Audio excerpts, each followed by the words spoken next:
So in today's tutorial we're going to be talking about AC sine waveforms, and today we're going to be covering through peak value, amplitude, peak to peak value, instantaneous value, period, frequency, RMS value.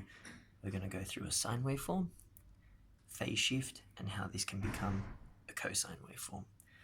So here we have an AC sine waveform, a voltage versus time curve. Now, going through our attributes of our sine waveform, we're going to start with what is the peak value. Now, the peak value and the amplitude of the sine wave are the same. So in this case, it's going to be the maximum positive value we're going to take as 5 volts. And then we're going to move to the peak to peak value. Now, this value is going to be the whole amplitude of the waveform. In this case, it's going to be 10 volts. Now, when we get to an instantaneous value, it's going to be the voltage at any time point t up until t infinity, the last value of the waveform. Now, the period of the system going through this is actually going to be this value here. So we know that this waveform makes one complete cycle at 0.5 seconds. So to calculate the period here would be t equals 0.5 seconds.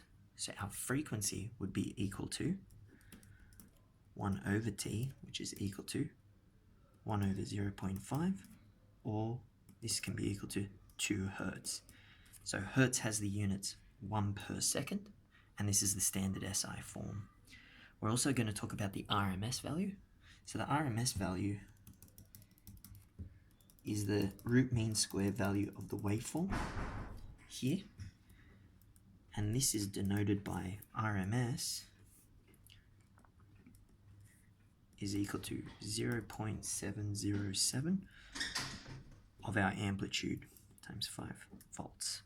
So knowing all this information, we can put together our sine waveform.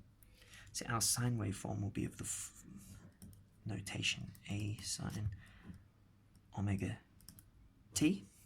Okay, so we know we have 5 sine 2 pi times 2t for this waveform here. Here, this omega is in radians, which is why we've converted through with 2 pi. If we have a 90-degree phase shift in this signal, this would become a cosine wave. And that ends today's video.